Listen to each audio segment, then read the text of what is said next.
Kairi Sane, Ember Moon, Rhea Ripley, Sasha Banks, Charlotte Flair, Asuka, Paige, Lyra Valkyria, Io Sky, Bailey. And then we get this piece of shit called JC Jane. Make it make sense, ladies and gentlemen. Make it make fucking sense.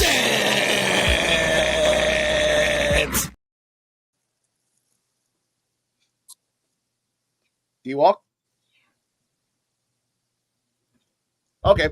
NXT Time with D-Walk is sponsored by Hatred for JC James. Welcome to NXT Time with D-Walk. We're guests today with EOD Wrestling Hub. How are you, sir? I'm doing well. Better than you guys. I'm having fun. Invisible Woman, how are you? I'm all right. This is gonna be a controversial show tonight. And our host, our savior, our man who's not drunk yet, Soulja Mr. D-Walk. Boy. Soldier Boy, Mr. D-Walk. How are you, sir? I had better. You've had better. And Mr. Joe BNCO, you just came in. Oh, sir. Did you see the intro? Wait, hold up. No? Okay, ladies and gentlemen. You're gonna see it. Running back selector.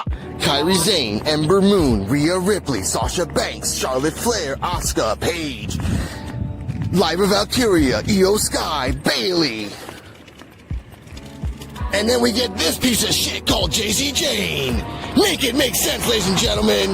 Make it make fucking sense.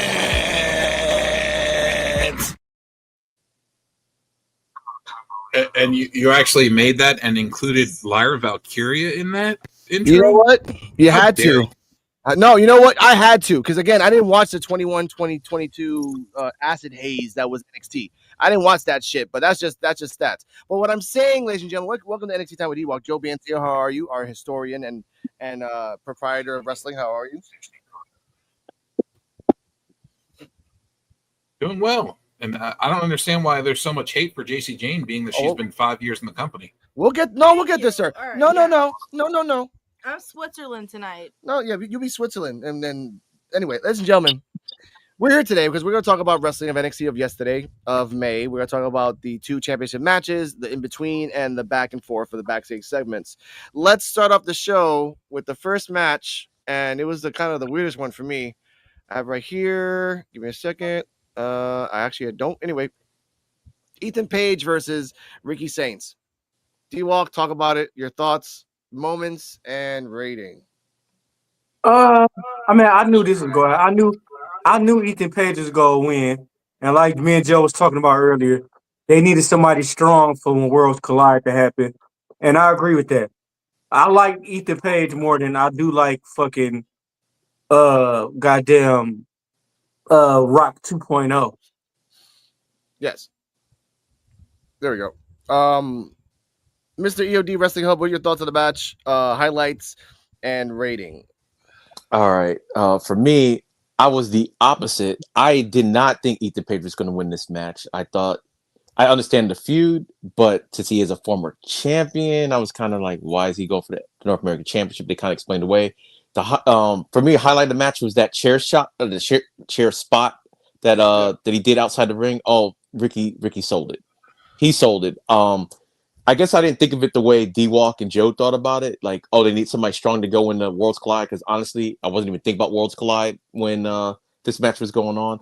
Overall, I'll give it a B, because I did like the fact Ava showed up in the beginning saying, look, I want a definitive winner. So basically, we're going to let a lot of stuff that we normally wouldn't let fly, but it's still not a hardcore match. I did like that. So, B. Okay. Thank you for telling me that specific thing, because I didn't know about that. I kind of skipped a little bit in and out of the match. I didn't want to watch that match. 22 minutes, by the way. 22 minutes. They took a quarter of the fucking show.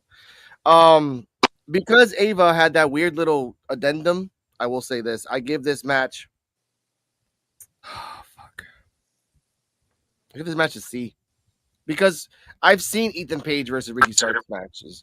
I've seen it too many times in my life, and I don't need to see this. The fact that the referee, you give them leniency, but even in a lenient match, you don't stay outside the ring for 2 minutes. You don't. There's no plausible way, if it's not a hardcore match, because it was not a hardcore match, it was a standard match, lenient. Motherfuckers, even in Lucha Underground, they were not outside for 2 minutes. They were not. It was leniency, but there was still rules. The chair spot with Ricky getting in the throat, it was cool, but I knew it was over. And at that moment when I saw that, I'm like, you're giving the belt from an AEW to another AEW back to another AEW. Nothing against Ricky, nothing against Ethan, but the fact that the lineage of the North American Championship has been a little mucky lately, except the last two was Oba and the Dawn, and you go from Oba the Dawn to Oba and the Dawn to Ricky, then Sean Ricky Spears. to Ethan, Sean Spears, and you know what? And then Ooh. Ricky, and then Ethan. I wish my camera was on because I will literally, you need to see the veins in my eyes. How I know, shout out to Sean Spears. Shout out to Sean Spears. Shout out to you. Joe, if Tyler Breeze came back as Jackson Rivers, whatever, should he deserve the NA belt? No. Why not? No, I don't think that he's qualified enough for that title. I don't feel like he deserves a singles title. He would have to do something to really prove himself. I mean, he really hasn't done much to prove himself in the independent scene. So I really can't stand by that. Ethan Page and Ricky Saints and Sean Spears have all done good things in AEW. So I could see why they kind of walked into a title picture because they've been singles champions. Okay. I concur on that. The counterpoint on that is this. Sean Spears in his AEW career has never won a belt. The only memorable thing, and I love Sean Spears. You know this, Joe. I've loved Sean Spears. I think he was a tag champion one time too. Other than that, he hit Cody Rhodes in the head with a chair.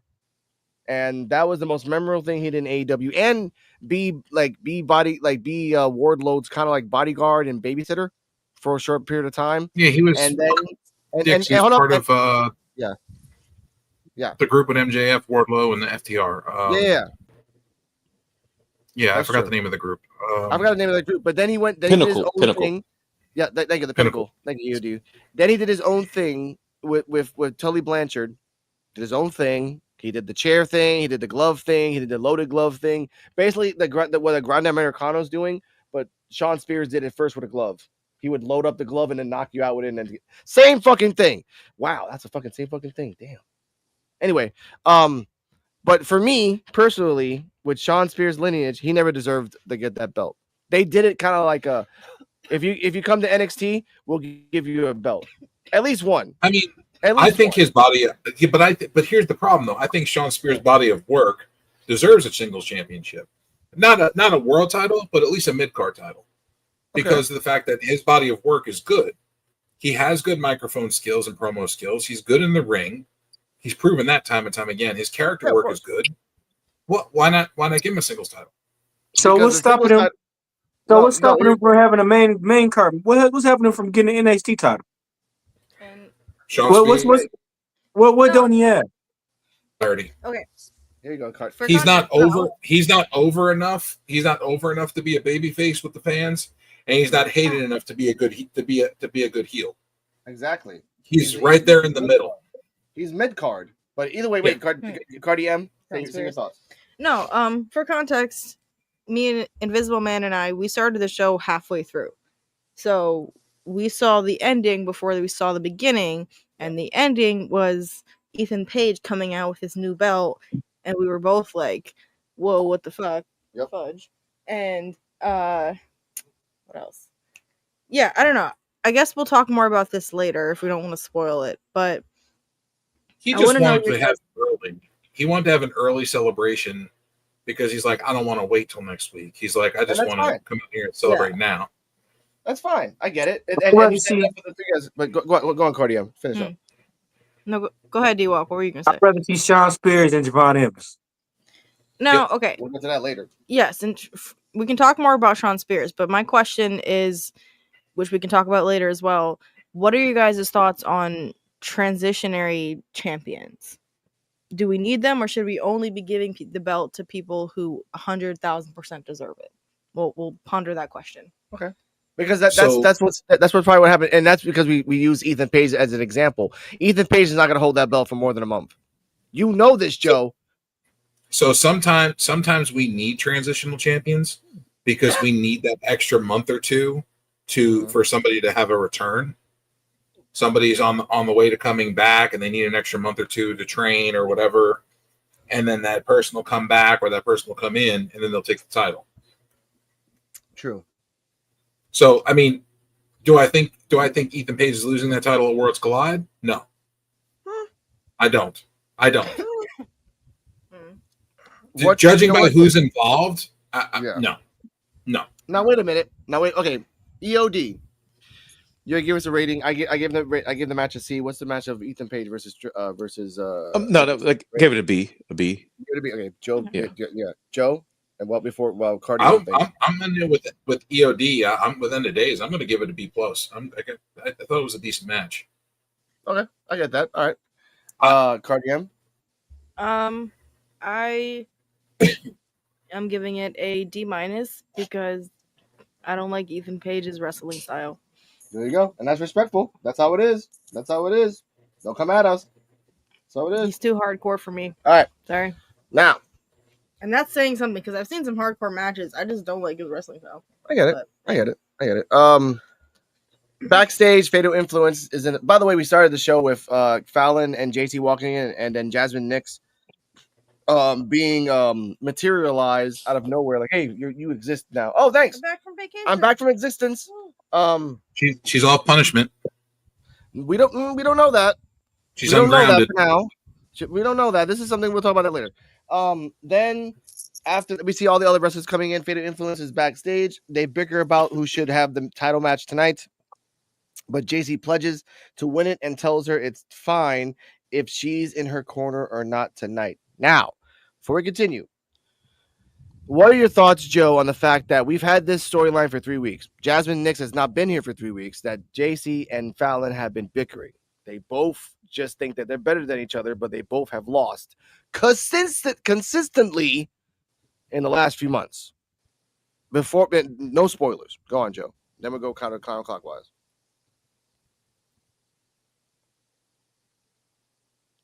You're muted. Joe, you're muted.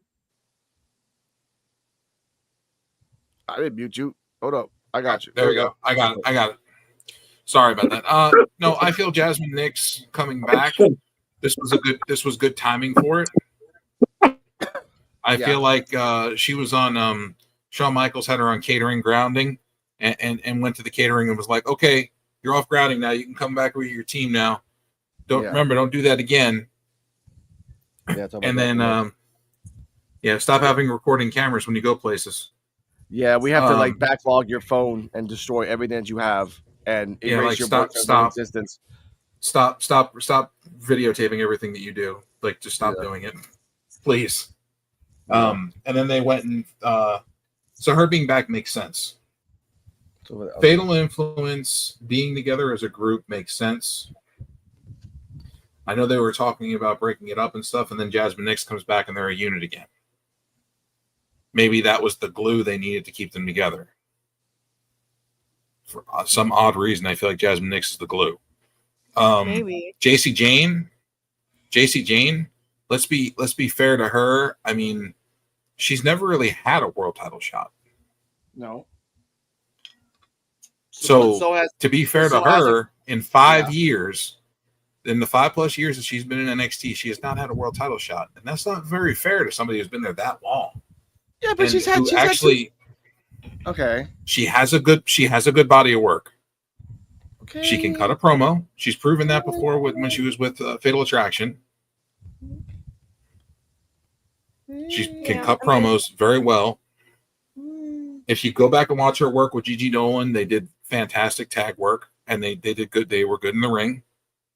And that's not saying that they were just good as a tag team. They were good individually too, because they had feuds with each other and they had great matches. Okay. One of their matches was up for match of the year. Okay. That's good. But here's a counterpoint. Cardi M, go. No, it's not really a counterpoint, actually, because I agree with him. I mean, like I said, all day I've been listening to Alex rant about why they gave this to JC Jane and not anybody else, et cetera. And I'm like, I understand why, like, the popular people are appealing for taking the belt, but I also completely understand why they would give it to somebody like JC Jane. And like Joe said, like, you know, give her her flowers, give her a chance at some point, you know, even if it's however long it is that she holds the belt, you know, whether it's short lived or not, she is, yeah, she can hold her own. So just because you, I don't know, just don't get too swayed by like, We're not there yet. We're not there yet. We're yeah, just backstage. yeah. We're talking Go about ahead, backstage. go ahead. We're too I mean, we're too already involved in this talking shit. about it, but But we'll get to that. Hold up, Joe. To counterpoint this, and we'll ask EOD his thoughts in a second. To counterpoint this, like I said before, Tyler Breeze had a badass match with Juice and Thunder Liger. Tyler Breeze had some badass matches with Bobby Roode and all the other guys. Just because you have badass matches over a period of time, and Tyler Breeze, I'm using Tyler Breeze as a template, and Tyler Breeze was a tag champion. Actually, he never was a tag champion, but he should have been. Should have fucking been. The amount of work that he put in the fucking costumes every fucking week, and the fashion police and all that shit was fucking hot. He never got a fucking he only ever had 2 world title shots, twice. One in a fatal 4-way and one in a 3-way. Never had a world title shot by himself. So I understand JC Jane's thing. But if you start as a tag team and be a 2-time tag team champion, then you're in a trio, then you come out of that trio to go into another trio, you're not a singles wrestler. You're not Roman, you're not Seth, you're not Moxley. You're just a trio. And we have talked about this, Joe. Those 3 cannot support each other without each other. Fallon But Henley here's is the not problem. a champion without the 3. Go on now. Alex, here's the problem though that you're not discussing, and that's the fact that she doesn't have control of where she goes. The only thing she has control is if she signs a contract or not. No, WWE and Shawn Michaels are the ones that are telling her this is what you're doing, this is where the direction is going. You're going to be with this trios group. Oh, I'll talk about Shawn Michaels in a second. I'll talk about Shawn Michaels at the end because this motherfucker must have been on some dub shit. Either way, EOD Wrestling 33, Wrestling Hub 33. Sorry about that. What are your thoughts on the 3-week schism and then the return of Jasmine Nix? No foresight, no context. She's just back. Okay, for me, Nix, like I always say, I don't think about her at all, and I'm just wondering maybe the whole. I was already under the impression like there was no need for this whole schism to begin with. For me personally, I was like, this just came out of nowhere. With Nix coming back, I just wonder if maybe it might not have been a 3-week schism if she was there the entire time, but I don't know that. It is like Joe said, it is perfect timing. Like she came back when she came back. The bickering kind of, once they started doing, I kind of liked it, but it felt like, okay, it's getting kind of petty at this point. Oh, well, you didn't beat her. Like, well, you didn't beat her either type of deal. I'm like, but yeah, without any spoilers, like later on, I'll talk more about it and everything. But for right now, them coming back with Nick showing up, I was like, oh, I know 2 people that's going to have a good old time with her showing back up. So, because I was like, immediately, I was like, oh, I can't wait to talk to Joe. Joe and D-Walk. You did say that too. You did say that live. Yes, live yesterday. So you did say that, like, oh, I have some fun with this shit. But from that we go to. Thank you for that. From that we go to the Mike. I think we have it right here. Mike Santana promo. We talked about his TNA wrestling. They don't really talk about him in AEW, so that's kind of weird. But they talk about him in TNA being the standard, and he has a match with somebody later on. We'll get to that somebody in a second. Backstage, once again, we have right here. Josh Briggs and Inamura are in the locker room talking about Inamura's return and Josh's gratitude that he came back and how happy he is. Inamura says he couldn't leave with stuff left to do, like winning the tag titles and even bigger aspirations that he leaves unnamed, whatever the aspirations are. We'll put that out there. After that, we have Mike Santana. Yes. Versus Tavion Heights. I'm a Puerto Rican, and me and my girlfriend had an extensive discussion over American Puerto Ricans and island Puerto Ricans and how they are differentiated by style. Other than that, C-. EOD Wrestling Hub, your thoughts and rating. The match, I thought the match was good. It was just weird because like I said, same thing with Miles. I've never really seen Tavion wrestle like really by himself before. So I was like kind of surprised. Actually, Santana, like I've seen him wrestle, but I know he's like single. Well, we all know what the AEW thing happened. He to me doesn't feel like, I know he's the next guy up in TNA, but it didn't feel like he's the next guy up in TNA. Like when y'all talk about transitional potential champions, it's like we might be having 2 transitional champions with a Trick Williams and possibly Santana. But the match itself was good. The stuff leading up to it, or the trash talking or whatever, I give it like a B- and everything, just because I like the match, but not everything else around the match, the trash talking or whatever. I don't know why. I don't know, something about it was off for me. I get that. All right. D-Walk, your thoughts, rating, and Tavion Heights being by himself once again, but losing once again. Tavion Heights to me is underrated. Tavion Heights got a lot of fucking potential. Mike Santana's good, but I want to see him do more. Like I want to see him wrestle better people. Tavion Heights, like I said, is underrated, very underrated. I get that match. Get that match just a C plus, just because it was something different, and like I said, ain't nobody ever seen that like that. Ain't nobody ever seen him wrestle before, especially in NXT. Yeah, that's true. All right, that's fine. D-Walk, Joe BNCO, your thoughts, highlights, and rating of the match. I was going to give it a C plus. I'm going to go ahead and give you a rating right away, a C plus. I felt like the match left a lot on the table. I feel like it kind of felt rushed in a way. Yeah. And I feel like we can see more from Santana and from Tavion Heights. And people need to see them more in a less tag team atmosphere, in a more singles atmosphere. Mike Santana, most of NXT doesn't really know. Yeah. So they need to get adjusted to knowing who Mike Santana is. Yeah. People that watch a lot of other wrestling promotions like us, we know Mike Santana from LAX. We know Mike Santana from Jericho's group. Yep. That he had. We know Mike Santana, TNA, from his LAX days and being with Pride and Powerful and all that. We know Mike Santana from different areas of business. And the reason AEW doesn't mention him is because him and AEW had a falling out. Yeah. Like he had a falling out with his partner. Right. They wanted to get him and his partner back together, and he refused and quit. Yeah. Remember that. So, yeah. Tavion Heights really needs to break out on his own and do more. We need to talk about that backstage segment with No Quarter Catch Crew also. We'll get that out later. Invisible Woman, thoughts and rating of the match. Mike Santana, the Puerto Rican, versus Tavion Heights. I give this match a B. It was a good match. Nothing stood out to me, but that was just, yeah. Okay. Yep. There you go. Okay. I respect that. All right. Next up. I lost it for a second. Give me a second. After the match post, Mike Santana helps Tavion Heights up, and they shake hands and they hug. Charlie Dempsey does not like that, so I want to put that out there specifically. We get a hype reel.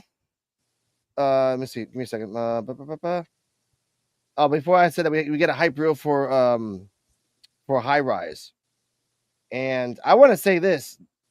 And EOD Wrestling Hubs knows this. Dude, High Rise and TNT are getting pushed heavily on both those channels. Yes. Like TNT came out like 3 times on Evolve today. What's going on, Right Hand Cam? How are you, sir? There you, sir. But what are your thoughts on this EOD Wrestling Hub of High Rise once again having a promo? Just because. I like the promo because basically it kind of before they just kind of here's our group name. This actually kind of explained why they're a group and everything, and that's what I liked about it and everything. I thought like High Rise, okay, all right, whatever the name's all right and stuff like that. But then they kind of explain why they're called that and why they're together, and they explain Wesley's past with his partner and everything. And this is time's going to be different, even though we know somewhere down the line because it's wrestling. But for right now, I did like that. So it's like, this is why we're together, because they just kind of were. They're in the locker room. His locker was here. His locker was here. Then it seemed like they threw them together, but now it's like, oh no, now we're here because of blah blah blah. So that's what I liked about it. So yes, they are featured. Yeah, they're hopefully they don't get released because they're featuring like they're not being released, but it is WWE. So Yeah. They should not be released at all. At least if you're not gonna get released, put them in Evolve. Leave them there for a year. Have fun. Honestly. D-Walk, thoughts on High Rise promo? I would rather see them still with the Rascals. I mean, because honestly, like it's the same way going over all over again. Oh, we best buddies now and everything. Eventually, you gonna stab him in the back. He's better off with the Rascals. Like this, nah, I don't dig it. I get that. Joe? I feel like it's going to be another failed attempt at a team. Yeah. I feel like they're going to be just another failure, another product of failure. Another product of Wesley's failure. Because it seems like that's all they do with Wesley is set him up for failure. I'll give you that. All right. Cardi M, your thoughts on the promo? It was quick anyway, so. Yeah, they seem to be promoting TNT a lot, so I'm not sure where that where the three of them are going and everything, but I don't mind seeing it. Like that. By the way, it doesn't make sense to put them in Evolve because there's no tag team championship yet. If they make one, sure, but EOD Wrestling Hub knows that more than anything. There's like two tag teams. That's it. Swipe right, TNT. You know where you could the put Cartwheel them? Boys. You know where you could put them, right? Where? Catering. Okay. Oh my God. You know what's even funny about that, Joe? No, I know, but you know what's funny about that, Joe? We haven't even had like a 26 minutes. Yeah, I have a lot of questions. Number one, how dare you? We're evolving. All right, all three of them. Hey, look, right, you could put them right by Nikita Lyons, and they'll all go disappearing.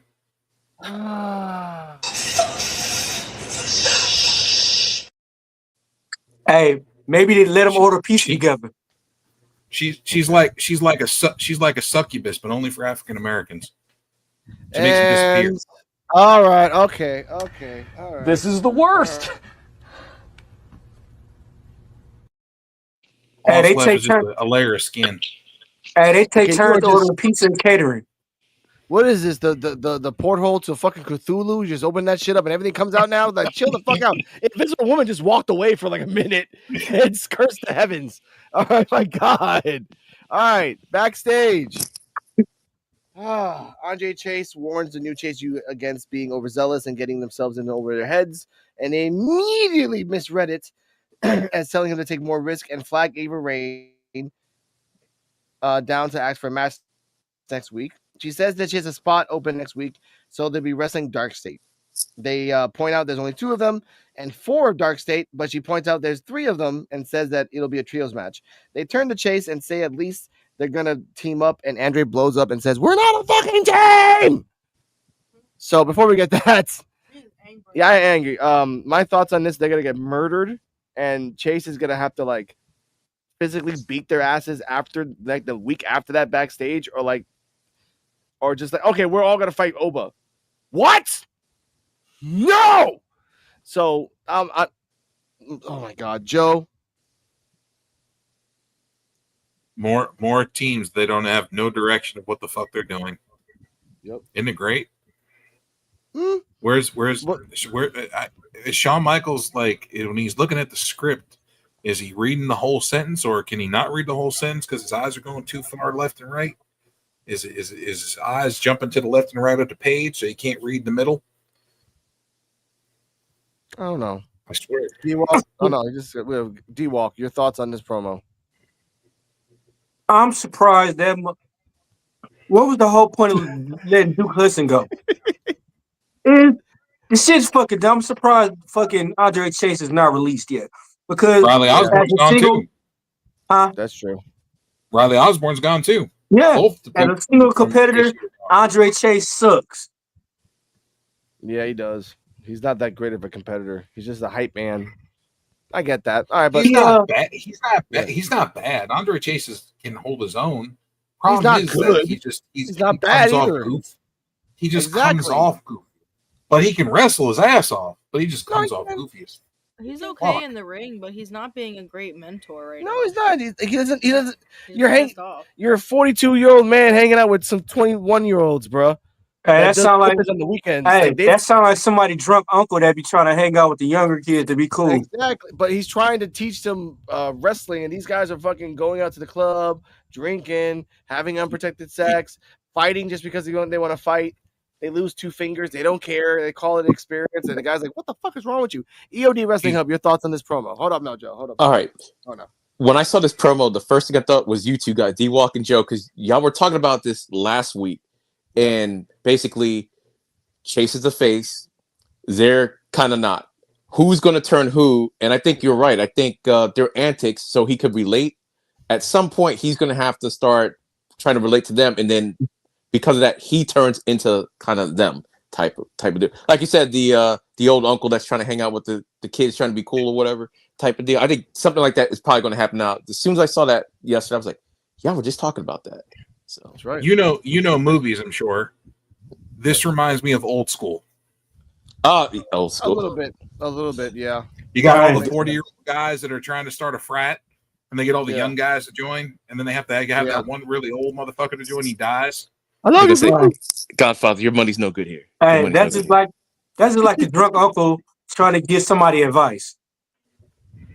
See, you know what's funny about that? That could be if someone does like a not a remake, but like a continuation of that movie. I'm down for it. All the actors are still alive except for Blue. So we love you, Blue. Chase is You're like my boy, Blue. You're my boy, Blue. Chase is one roofie away from Bill Cosby and one bottle of baby oil away from Diddy. And he's with that, hold up. I gotta press it, Joe. You know I gotta fucking press this shit. There we go. What?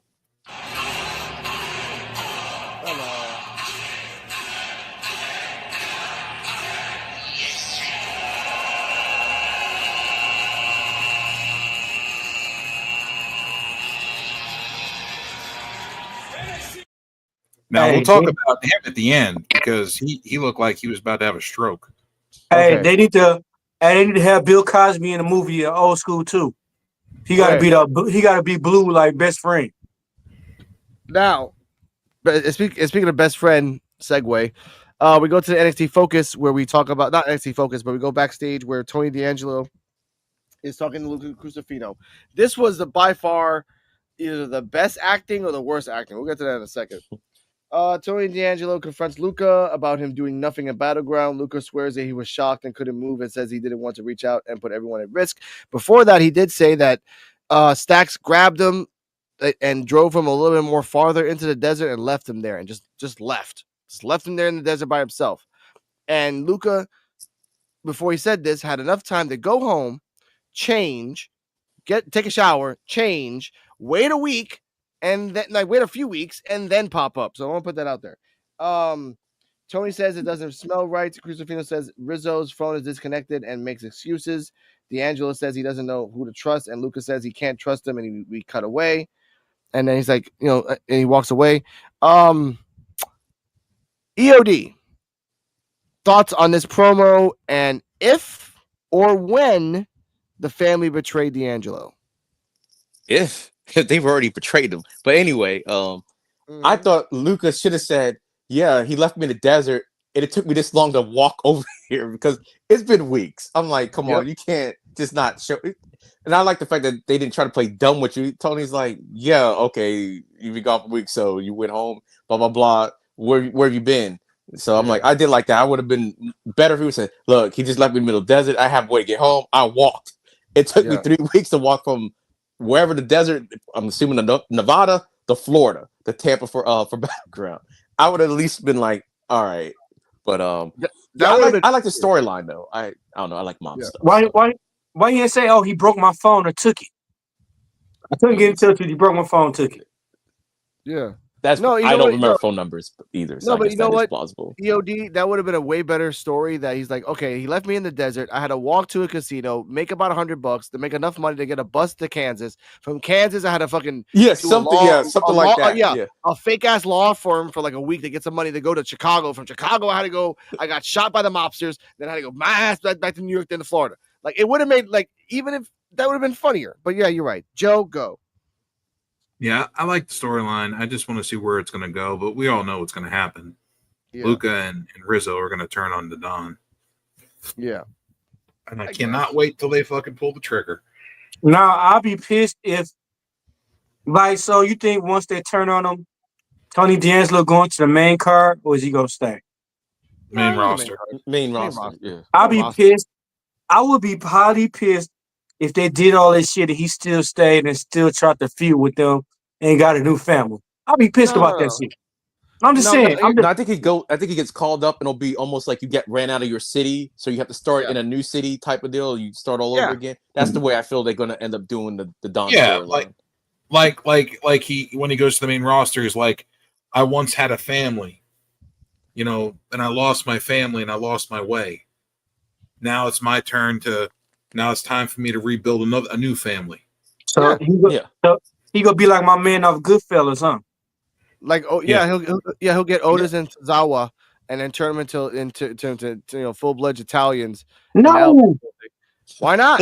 Why not, dude? You just FBI. Check that out, baby. Like Don't the you Don dare! goes to, Don't you dare hold on mock now. the Italian heritage. I'm not of mocking, America. dude. Otis in a suit. Otis in a fucking Italian suit. Bring back Big Vito. On. I don't Okay, want to he see. stays I don't want to low. see.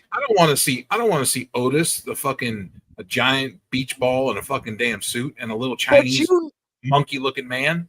He looks like a little chimpanzee. Damn, you have to take him serious. Okay, you know what they could do? I gotta press it. Okay, give me. Oh my God. All right. Oh my God. Because that looks like one of them got monkeys that dance with the music box. Isn't Omos still part of the company? Who? Omos could be his bodyguard, his enforcer. True. That could be it. It's supposed to be Italians. All Italians. Hey, it's the 21st century. This ain't Denzel, American Gangster. He's a hired gun or whatever. Hey, you can have Omos. In real life, you can have Omos come back as Big Dick Buster. Okay, first off, God damn it! I gotta press the button again. My God. God damn. Oh my God. Okay, we're segue off that. All right, back from commercial. Trick Williams realizes makes his entrance and gets to the ring. Then we get to a Trick Williams promo, which wasn't actually that bad. We respect that. He says he turns down his list of accomplishments and tells people not to clap because they were the same ones waving hands and singing along with the average Joe once they start singing it. Yep. And don't you feel stupid now? He says people like Kurt Angle, Drew McIntyre, Bully Ray, and AJ Styles won this title with pride, but none of them can compare to Trick Williams, especially not Joe Hendry. He's turning his back on the people because they turned their back on him. He's going back to TNA and he's talking to management, and we're going to make some changes, starting with the name, which is now Trick-A-Nay, which is Trick Nonstop Action. That's all right. Cool. Didn't he leave AJ Styles' name out of it? He did. He said AJ Styles. He said it. He said his name. Man, he ain't got shit on AJ. Man, okay, we know that. But let's continue. But who let them talk these promos, bro? No, the but TNA, the owner of TNA, he'll get fucked. He spoke good about Bully and AJ and them. Yeah, he did. He said, "I finally have this title, like legends like AJ Styles, Bully Ray, Drew McIntyre." He spoke good. I was about to crash out. Get off the Modelo. No, this go. My medicine gonna help me. He spoke positively. Yeah, he did. All right. All right. I was about to see y'all said that I was about to crash out. Except for Joe Hendry, because fuck that guy. Hey, hey, it was about to look like a motherfucking what's that new crew? The bullshit ass crew with the motherfucking Steve Urkel and everything. You know when they knock down the camera be on the ground. You see me walk by, you ought to see me crash out. Yeah, y'all gonna see me crash out, or you're gonna see me do everything on the floor, crashing out. Okay. I love the promo that he cut right after he won the belt in the back, when they caught him in the back with the camera and he did the around like Joe a Hendry spin. spin. Joe Hendry thing. That was funny as fuck. He's like, Mm-hmm. Trick Williams. I was like, motherfucker, you piece of shit. You learned that from from the Viper. But continuing on, enter Mike Santana. Mike Santana says he's making a mistake by interrupting his champion, and Santana says that he's not his champion. He's making a mistake coming out here and tearing TNA down. Trick says clearly he doesn't know how the things go because he's never been world champion, and says that the champion and only the champion calls the shots. Mike calls him a pretend fighter, a pretend rapper, which is kind of fucking true. And with those high heel, oh yeah, by the way, how you call yourself a champion when you got them high heel boots on and them tight ass Damn. pants? Like I'm That like, was cold. damn, motherfucker, that's kind of true though. You got them hot ass boots. Look, man, high heels. Trick's reliving the disco days from the 70s, man. I know, but Santana had that Kingston spirit for a couple seconds. Like, ooh, you about to just shit on his ass. I like that shit. I'd look right at Mike Santana. I'd be like, you know, what's your jail cred? I'd be like, I know you're looking at my bulge. Okay, either way. TNA Director of Authorities Santino Marella appears on the Tron. I congratulate you, Tricky Williams. I love that he calls him Tricky Williams, and informs him that he will be fighting champion. And next week on NXT, he will be defending his title against Mike Santana. Santana pops him after Trick tries to hit him first and sends him flying out of the ring before grabbing the title and holding it up high. Now, my thoughts on this: it was a good promo back and forth. He's playing the whole "I'm a proud Boricua," like he's playing that shit fucking dead to the floors. I get that. It's like Lola Vice with "I'm a Latina." Other than that, kind of shitting on Trick with the pants and the shoes. Chef's kiss. I love that. And Trick being this type of heel that he doesn't give a fuck about anybody and kind of shitting on the crowd that he knows so well. It makes sense. It All right, works. so Exactly. So let's say Trick Williams go to the main roster. Is he better than Carmelo Hayes now? Because Yep. to me, it's bullshit. Yep. I feel like Trick Williams has the crowd more over than Carmelo ever did. That's true. What's that? Yeah. Carmelo should have never. I'm not To me, saying he's a Carmelo- better wrestler. Yeah. I'm just saying he has the crowd. He's more over Yeah. with the crowd as a face or a heel than Carmelo ever was. Yeah. And again, So where would once Carmelo again, be? Where would Carmelo be if he still stayed at NXT? He'd be doing a Evolve. lot of better shit than he is now. He'd be at the Maybe, bottom of the card. Bottom of the He'd card. probably be in NA, but we're not talking about Carmelo right now. EOD, your thoughts on this promo and the prospects of Santana versus Trick Williams for next week? I really like the promo, especially Trick's part of it. I guess that's why I was saying Mike said maybe he might be a transitional champion. Maybe because he might not beat Trick next. He might not beat Trick next week and everything. Is what I'm thinking. Trademark of wrestling, EOD. You don't hold the championship up the week before a title match. That's the kiss of death on not winning a championship. He held that title up. I was like, he ain't winning.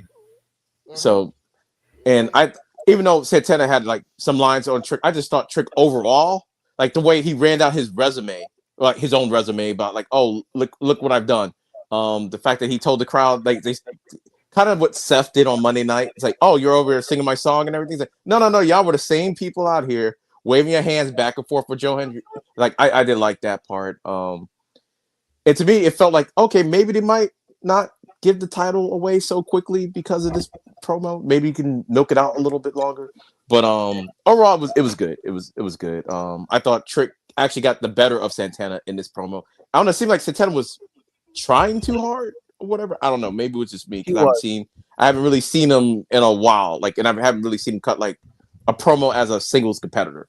So it just felt like he was trying a little bit too hard, and Trick just came off more natural and everything. So that's a big part of Mike Santana's problem is he tries too hard. Mm-hmm. And that's always been his problem. Even when he was with the tag team stuff, he always tries too hard and he tries to force stuff too much. And that's part of his biggest drawback. If he stopped trying so hard and let things kind of flow naturally, he'd be a lot better. Yeah. He's trying to be Eddie Kingston. He's not Eddie Kingston.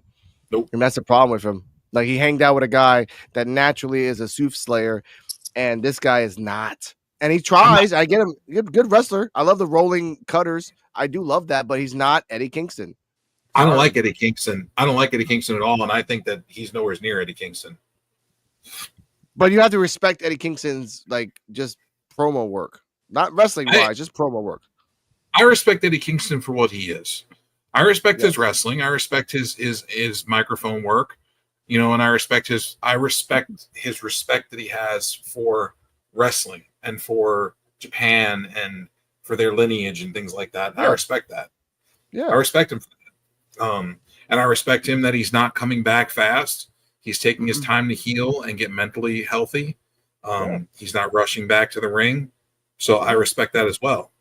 And I hope he gets well soon. I really do. Because I feel like they're holding, AEW, but I feel like John Moxley's holding that championship until Eddie Kingston comes back and Eddie Kingston takes that title off him. It makes sense.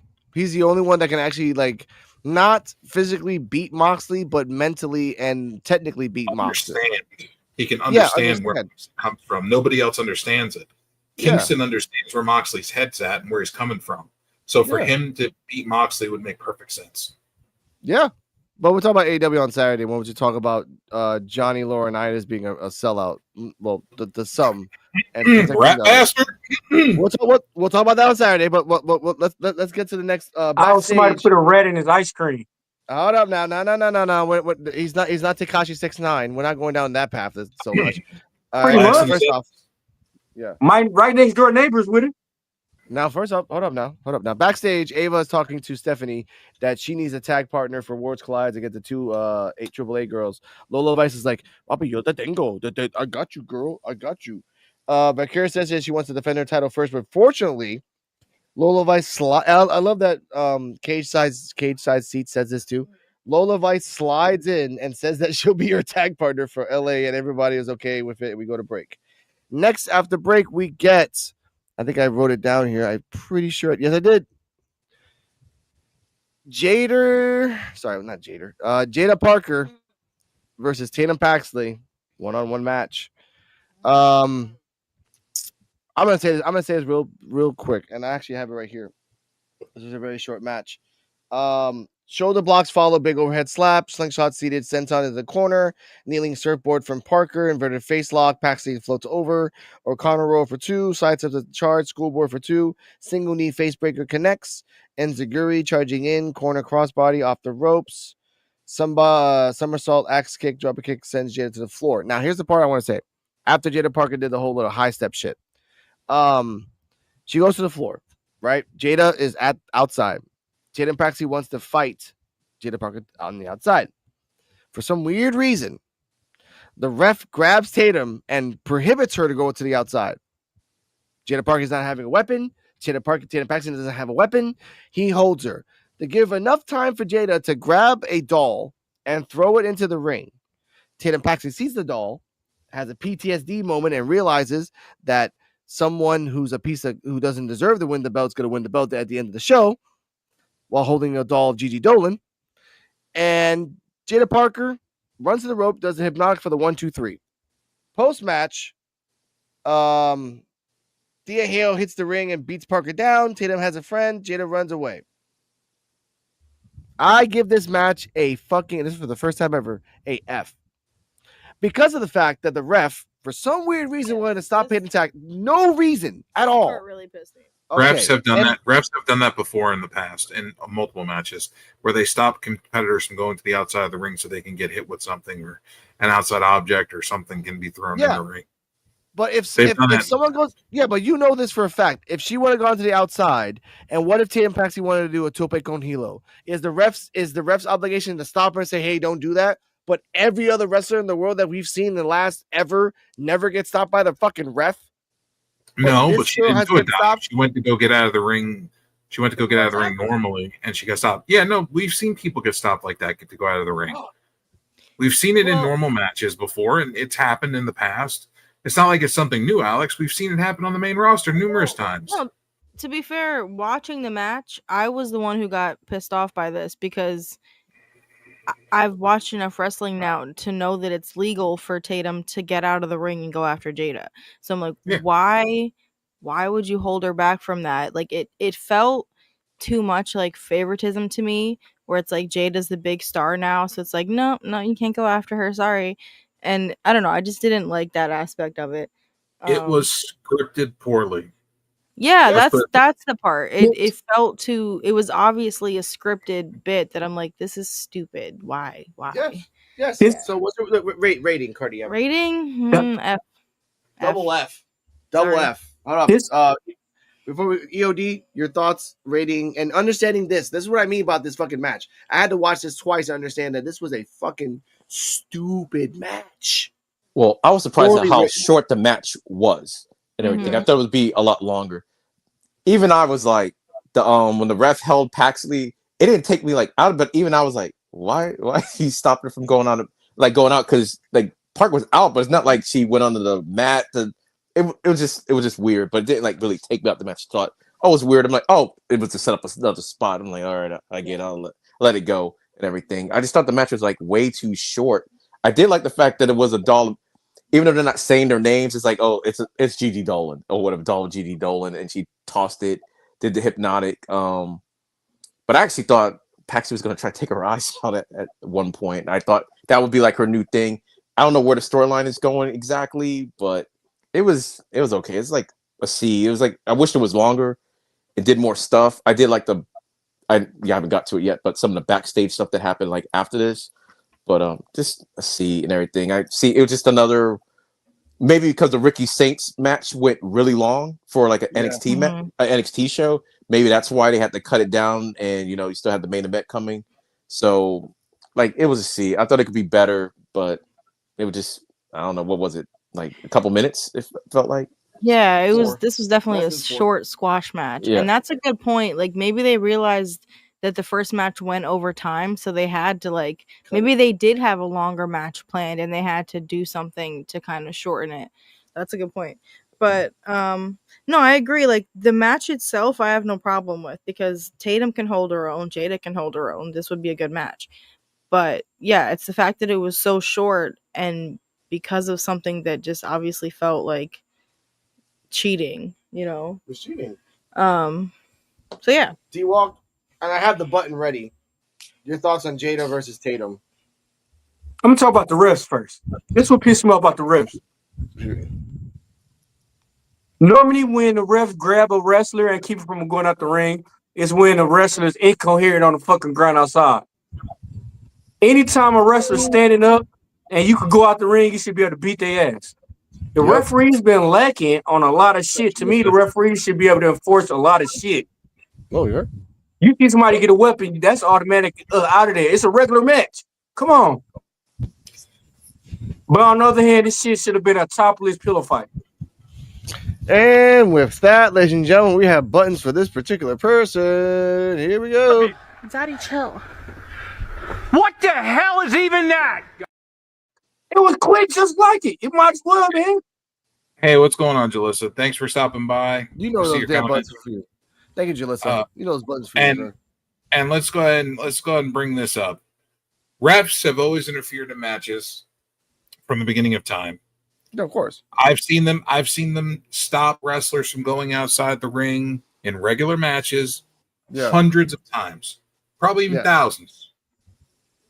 So I've seen it before. It's not like it's something new to me. It didn't affect me any. The match itself, though, as soon as Jada Parker starts coming to the ring, I usually check out. Yeah. Because her wrestling I don't understand how anyone can see her as a fucking champion. She uses her fucking ass for everything. All she is fucking is a sex object to look at. That's all she's good for. That is all she's good for. Her wrestling is not on par with a lot of the other wrestlers. Like Tatum Paxley is very talented as a performer, as a wrestler. Very technical, very, very wiry. Yes. Yeah. And I feel like this is being used as a catapult to build up her mean streak. I feel like her craziness is going to get built up, and they're going to tag her with Thea Hale, and then she's going to turn on Thea Hale in the match and start fucking gouging her eyes out again. Now, wait a minute. We'll get to that later because there's a backstage segment that has multiple layers. Multiple layers. We'll get to that later with Tatum Paxley. We'll get to that later. But Cardi M, counterpoint. No, about Jada Parker, she has potential. We all know she has potential.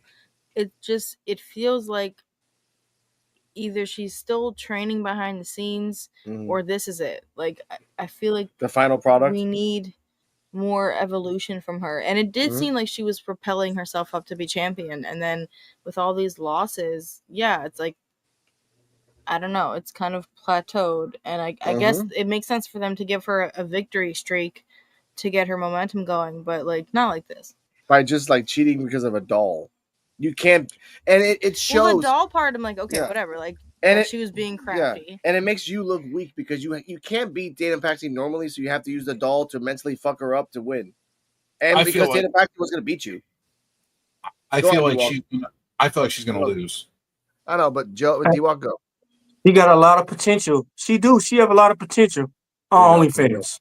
There we go. Daddy, chill. I just knew it. I knew it. What the hell is even that?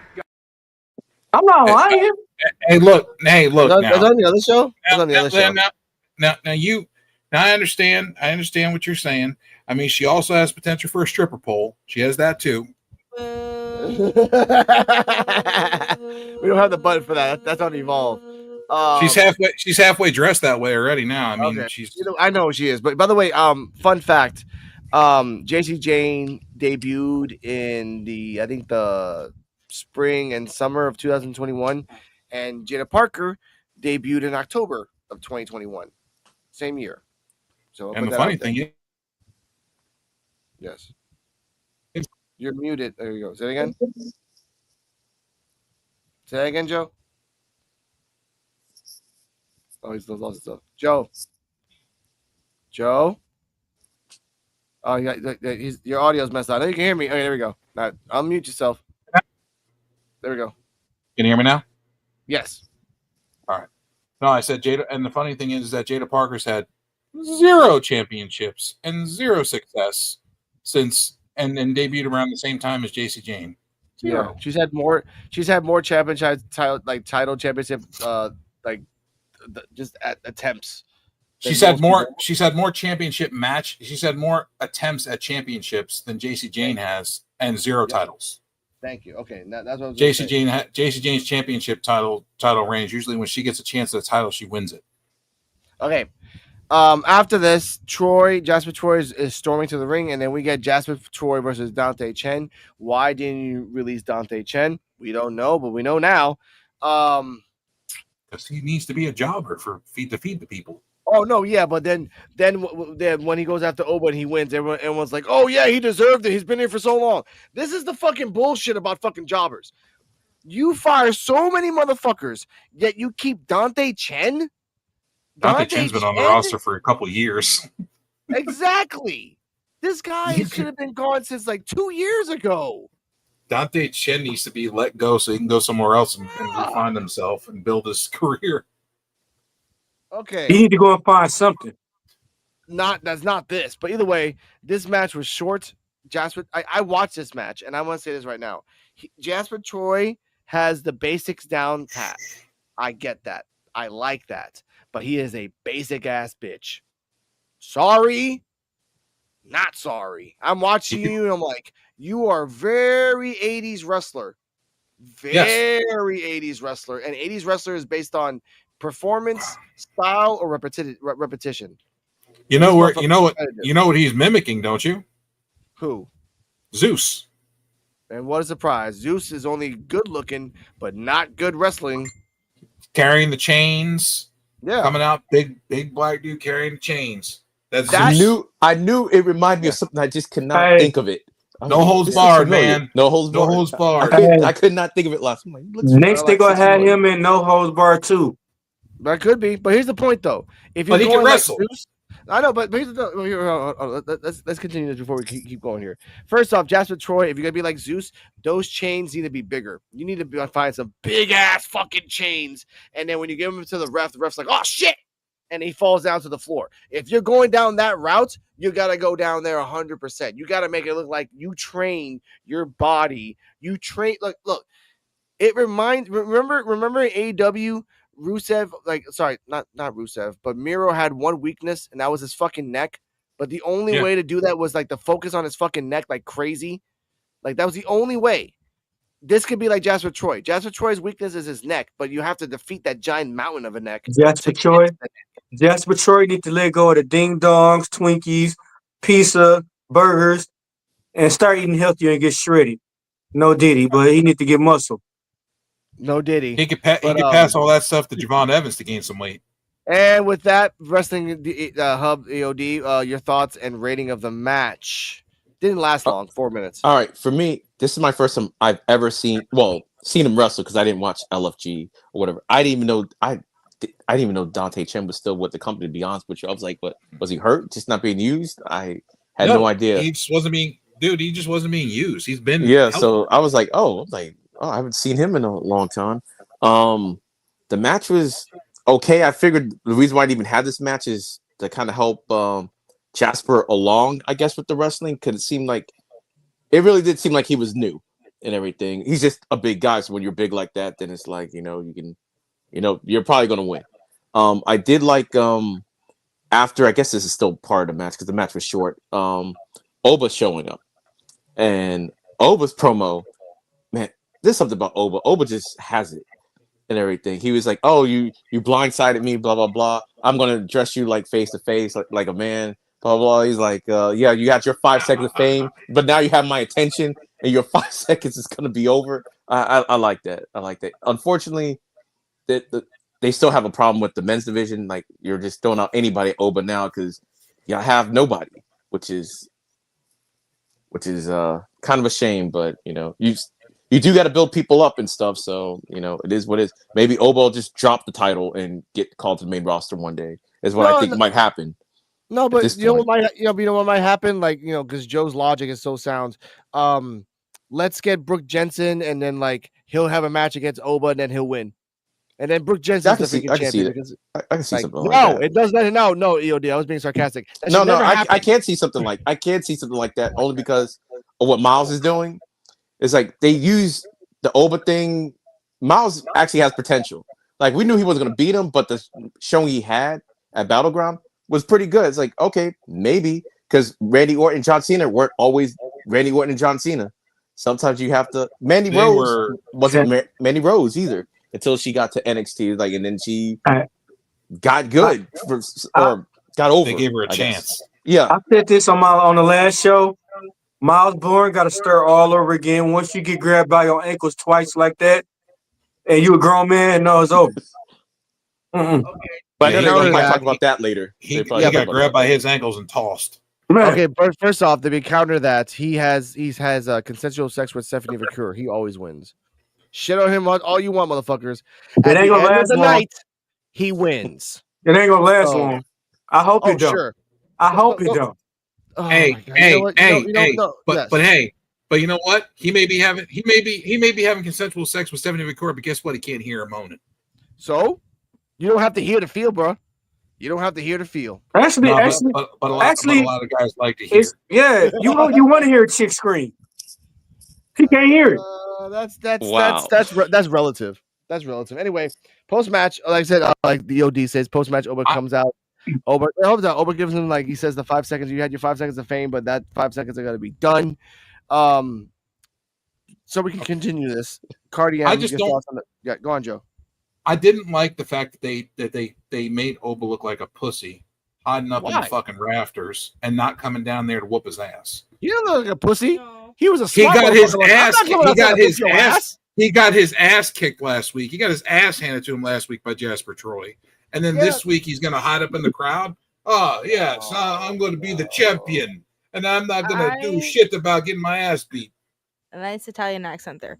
I thought that was gonna be.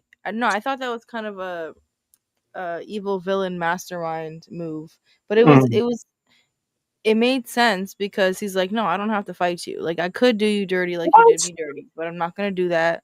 I'm just gonna watch your match. That's why. Okay, when I heard the music playing, I'm like, why is he's gonna come out of the sky somewhere? Like, I just had a feeling, and then next thing you know, so.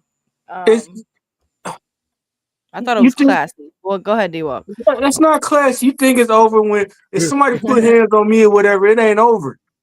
He just slammed his ass last week. No, but I'm saying for him to stay up in the Raptors and everything, it should be always on site now. No, okay, Always. but with Oba, I think the logic of his is like, okay, this guy attacked me. He didn't fuck me up that much, and if I go attack him, I'll kind of expose what my weakness is, because Oba has weaknesses. We all know some of his weaknesses. He left Oba laying in a heap. Yeah, just wait. Let's just wait. I just thought of it like, yeah.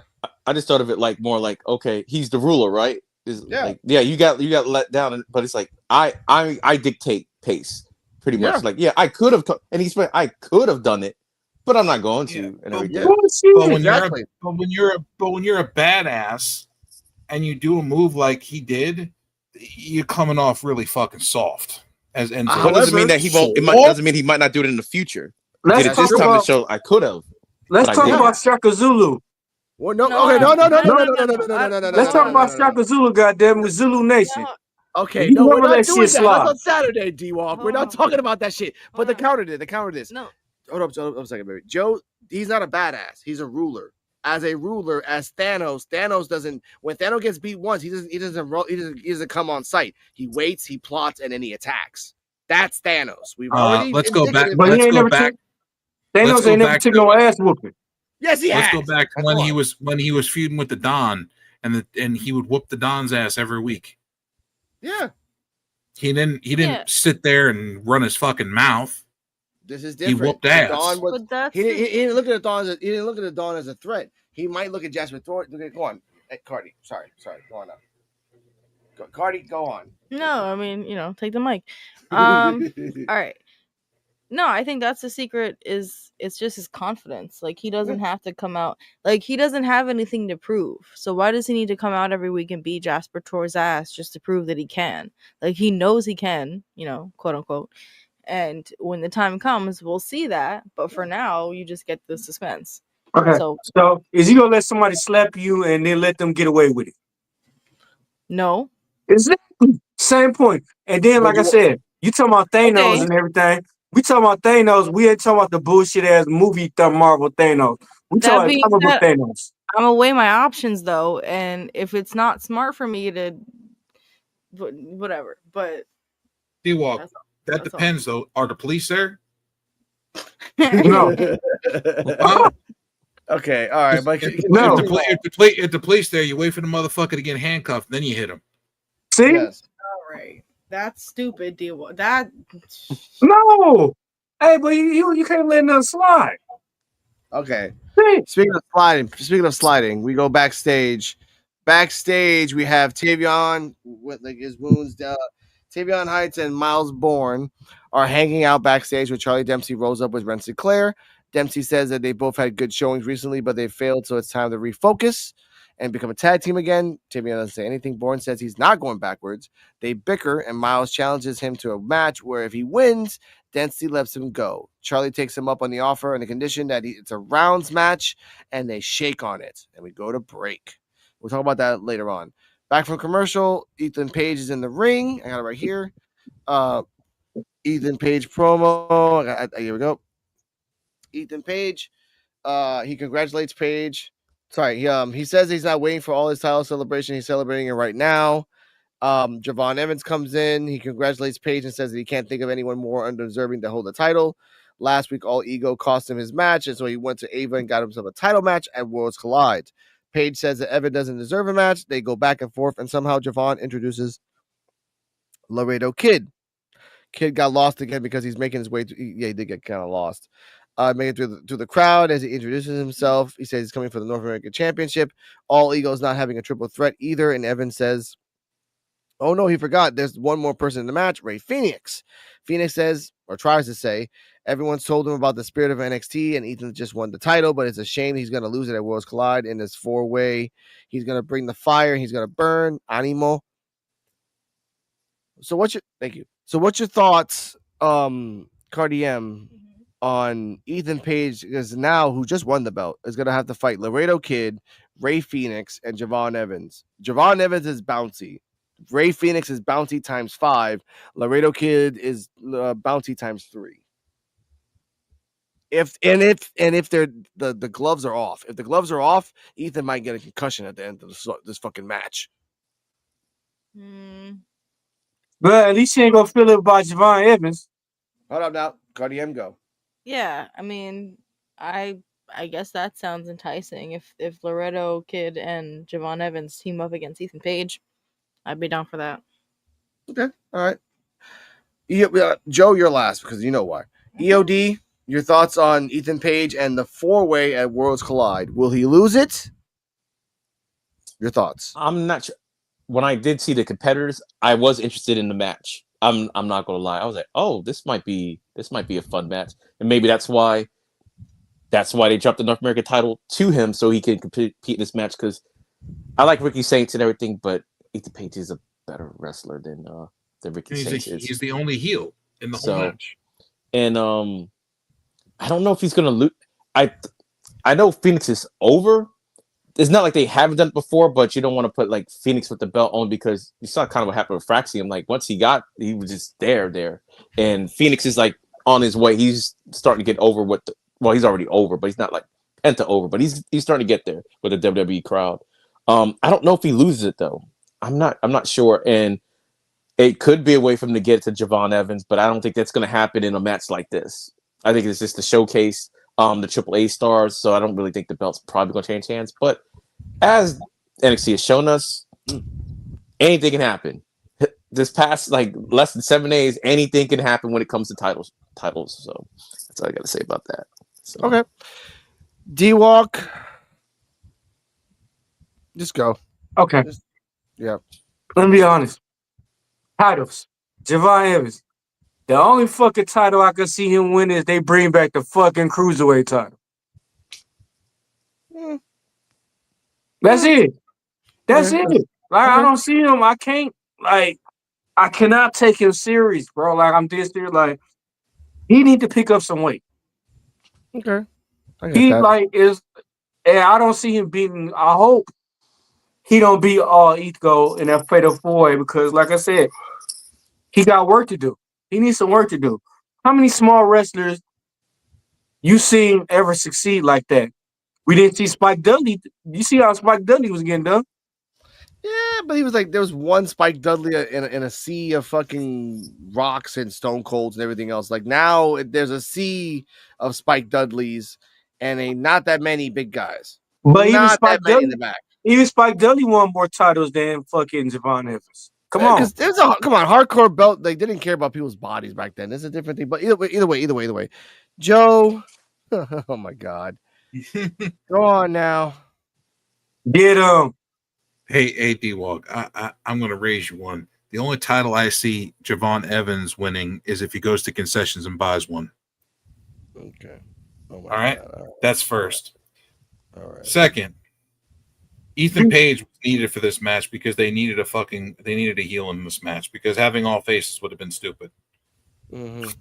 Everybody in this match is a babyface except for Ethan Page. So look for the baby faces to lose and the heel to be triumphant because the baby faces are going to be trying to kill each other with high flying moves. And you're going to see Ethan Page slip in with a roll up.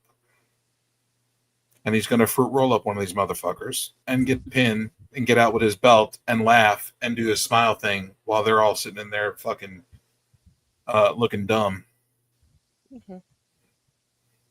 Okay, that's fine. That's fine. I mean, I kind of want like basically Javon is basically the only one that can beat Ethan Page because he's already beat him once before. So it's fine. Once is more than enough. Career. I know, that's fine. And in a 4-way, you can slide in, do the bouncy, do the cutter. Here's the thing, though. Don't you? All 4 of them do cutters. All 4 of them specials are fucking cutters. So this is gonna be a weird cutter match. And if they give Javon Evans a fucking title, I will stop watching NXT. Oh yeah, you're not gonna stop watching NXT when JC Jane wins. But you're gonna stop waiting. Come on now.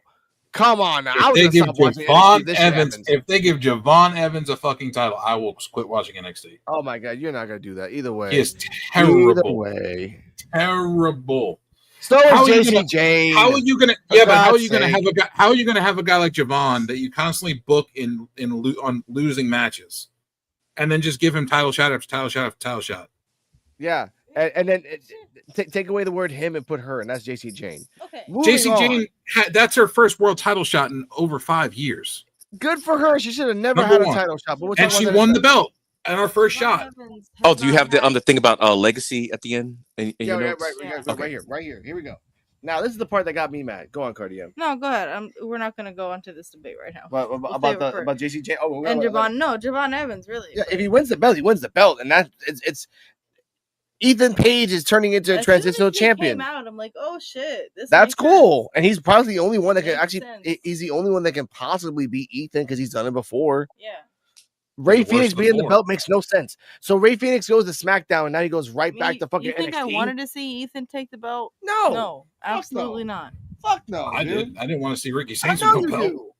Oh, it ain't Ricky Saint, man. It's Rock 2.0. But Ricky Saints is another. We'll talk about that later. In backstage in Ava's office, Stevie Turner, Robert Stone, and Ava in backstage. Mm-hmm. Stevie Turner objects to say Shawn Legacy being out of the picture after his big win. After Ava said, whoever wins the 3-way gets a chance for the North American title. She did say that.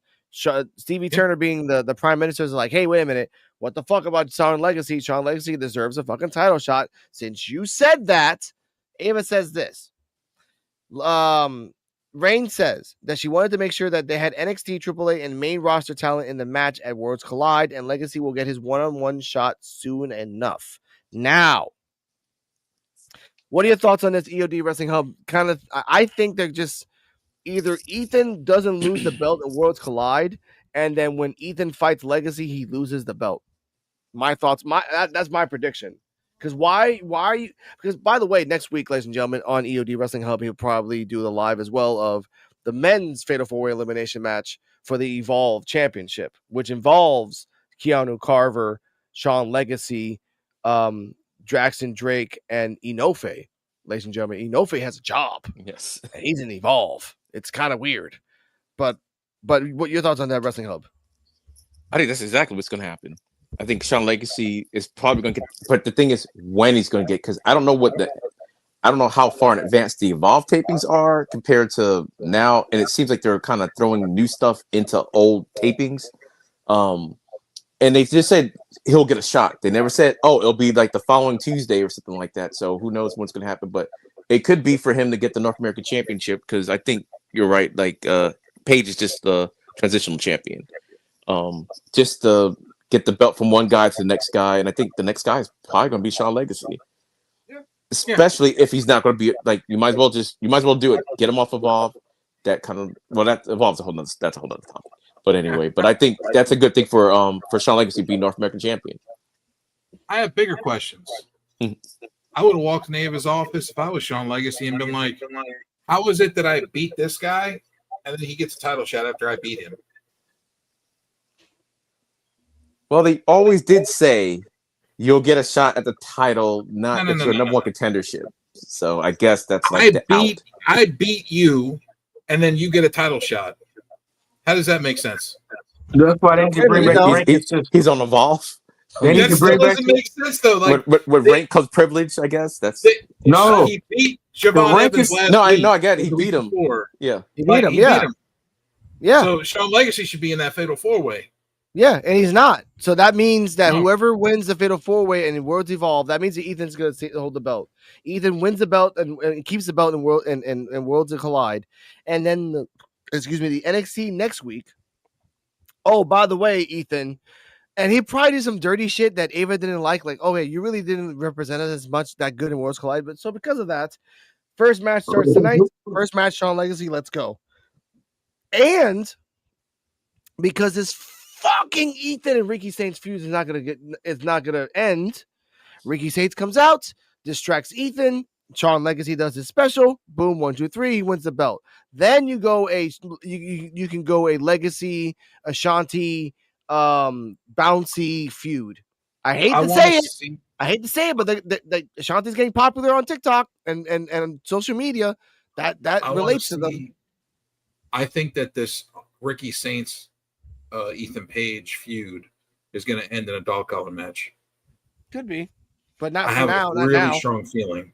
No, it's going to Yeah. be probably a month down the road. It's probably Yeah. going to be another month down the road. It's probably going to be like July. But That's I fine. feel like they're Great going American to Bash match. Yeah, I feel like it's going to be like Great American Bash. They're going to end it with a dog collar match. They really should. Yeah. Because those two have had dog collar matches before, and they've had really good dog collar matches in AEW. And they should have another. They should have one against each other because I think they'll blow the roof off the place. Yeah. And that's D-Walk, your thoughts on this? Goddamn taser match. Goddamn Brock 2.0 lose. Get the fuck right. Man, they gotta tell this dude to readdress his gimmick, man. I think that they're gonna. I think they're gonna put Ricky Saints over Ethan Page in the dog collar match, and then have Ethan Page go up to the main roster. Could be. I think that's the initial plan. All right, so how would you feel if they fucking moved Ricky Saints now up to the main roster that he lost the belt? Would you be pissed? I'm just saying, no. I know it ain't happening, but I'm saying, would you be pissed? No, because I mean, Ricky Saints and Ethan Page and even Shawn Spears, like they're all battle tested and ready to go to the main roster. They were ready to go to the main roster from day one. They shouldn't have been in NXT in the first place. Yeah. No, they should have went straight to the main roster. The only reason they went to NXT first was because they were getting polished, one, and then two, they wanted people to get used to seeing them and knowing their names before they went to the main roster. So, can I ask y'all a question? Yeah. Do you think they are bringing NXT wrestlers to the main roster too fast? Yes. Yes. No. They're bringing main event. They're bringing NXT people to the main roster that are battle tested, that are ready to go, like Julia, fucking what's her name, Stephanie Vacure, Roxanne Perez. Like they're all ready for the main Grace. roster. Jordan Grace, they're all ready for the main roster. They shouldn't even been on NXT. And that's the problem that I hate about that. They shouldn't have been on NXT, but now you put them in NXT, you put them in storylines where we bury deeper and deeper the homegrown talent that's there anyway. Then you take them out, and then you do the fucking. They do the rounds. They do the rounds real quick, and then they move them to the main roster. It's what they're. I'm gonna say it like this. I'm still pissed at how they did Oscar and how they've been doing Oscar for the longest. Of course, well, she's been out injured for a while. No, but before that, but when she was wrestling, I'm pissed on how they did her, bro. Like she had a lot of fucking potential. She could have been a fucking beast. But look how they did her. At NXT, she fucking released the bill and everything, and then she go to the main roster. Hold up now. No. They treated her like a queen, D-Walk. They gave her 500. But here's the thing, though. They gave the reason they gave her 543 days and the longest reigning championship, and you know this in the background, was that Triple H did not want to let her go. Triple H knew that once her ass went up to the main roster, it would have been disaster. Yeah, and that's what it been. But they had her lose to Charlotte at WrestleMania. Exactly, yes. But then they try to do it in the main roster. It got worse and worse. This is what I'm saying. These wrestlers now, you bring in Julia, Jordan, Stephanie, Zarya, and Zarya is the only one that's gonna fucking stay. You take away Jordan supposedly, and then you already took away Julia. Roxanne Perez, we've been waiting for her to leave for like 6 months, and it only happened after WrestleMania. It should have happened like a while ago. And now you have Ren, Thea, Tatum, Jada, Lola, and none of them are fucking worthy of a fucking championship. I'm still pissed on. I'm still pissed on how they did Zarya. Zarya is like fucking blue cane or cocaine, bro. Because when they first introduced Zarya supposed to be a monster, and what the fuck happened? She coming down in fucking surfer pants and all that shit, bro. Come on. Zarya is gonna be built back up to that monster that you're talking about. It's now, Okay. So do you believe how you say? Do you believe first impression is everything? That first impression was dope, and then studied through the week. Yeah, but speaking of first impressions, damn, Rican, where you found this?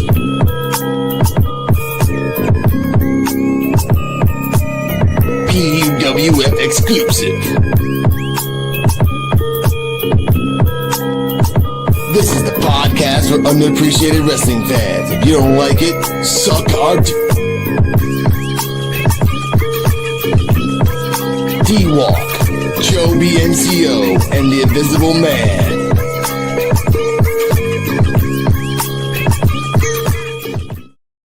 That's like when we used to see Kane. When first Kane debuted, he was a monster. And then later on down, we got to see him doing the Hurricanrana and Spinneroonie and Unmasking. That's where they got Zarya going. Yeah, but Kane Okay, I get that. And Kane didn't win his first title until he was with the company almost 2 years. Yeah, but he's still a monster. He was still a monster. They still had him portraying a monster. What good is a monster coming out if in you ain't winning surfer pants? championships? Huh? What good is a monster if you're not winning championships? Have we seen Kane come out in surfer pants? Have we seen her like go to fucking X contest and fucking how you do it when you having a drink, you switching around and y'all drinking each other drinks? No. And you still got face paint on doing that shit? Okay, no. But here's the crap thing about that, D-Walk. As much as you want to say Kane was a monster, between 2014 and 17, Kane was corporate Kane, wearing a suit, acting like a kiss ass all the time. For every good thing that happened, there was a bad thing. William Regal was a badass guy with the hand things with his the brass knuckles, but he's also a member of the Kiss My Ass Club with Vince McMahon. Yeah. And he was also and he also came out as a lumberjack with the song "I'm a Man's Man." Exactly. Made either way. Go on. Which Daniel Bryan actually had the crew in the back play that song for him when he was coming out to the ring overseas. Why would you bring shit like that up to Rico, bro?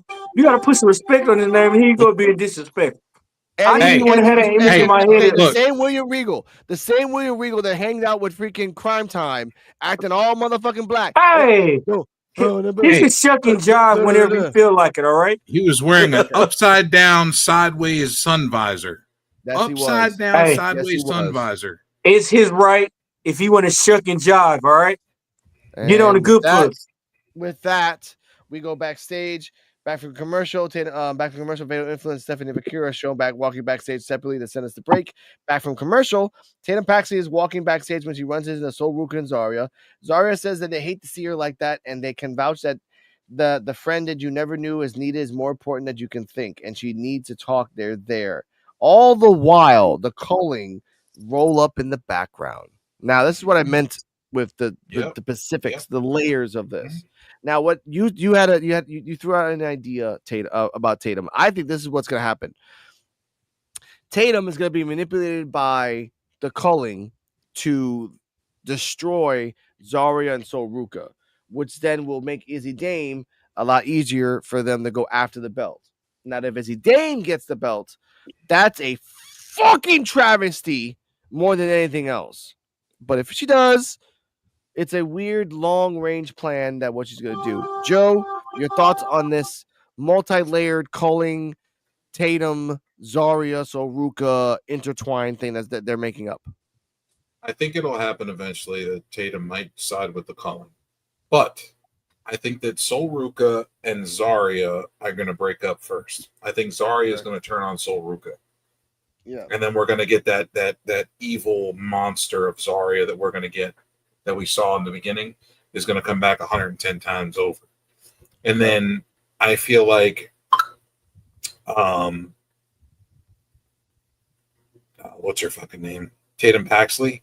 I feel like she's going to be like Nikki Cross, like the old Nikki Cross, and be like crazy and just demented and deranged and just attack people for no fucking reason, just trying to hurt them, even if she loses matches. She's going to go on a losing streak, but her losing streak is going to be injuring people. She's going to have to be trying to injure people to get, we might see her take out both of Tatum, Thea Hale's eyes, and they might have like a hooded, like a blindfold match or something like Rick Martel and Jake Roberts. True. Back in the day. That is a weird match, yeah. But this is why I say what killed NXT is they don't have women tag team titles, because to me it was pointless to put Zarya and Sol Ruca together when they're not doing shit. No tag team matches. They can't even go for the tag team title because ain't no fucking tag team title. That's what I said. It didn't make no sense for them to put them fucking together. No, but it makes sense now. D-Walk, because again, Zarya is being the protector of Sol Ruka until she You finds can do either. that by yourself. No, wait a minute She's now. only, Because she's only protecting her to protect the title, so she can take it off her exactly, hands.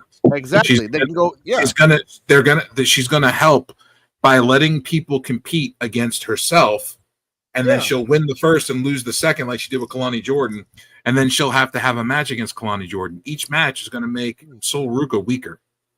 She's No, going I to get weaken. it. No, she's no, going to no. weaken. She's weakening Sol Ruka so she can just destroy her out No, of I nowhere. get it. But I get it. I just wish it was women tag team. It to me, if they had the tag team, they'd give women more opportunities.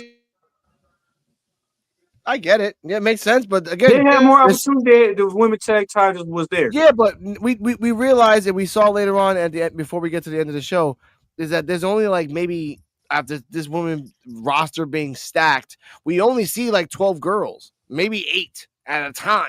So you And put how a many women's they tag team released? for like, you know, It was tell their me. fault they released them rock type of wrestlers. That's bro. what I mean. But- All we got is just like maybe 10, and they're now, and thanks to EOD for if you notice this, they're now involving evolved wrestlers in the back.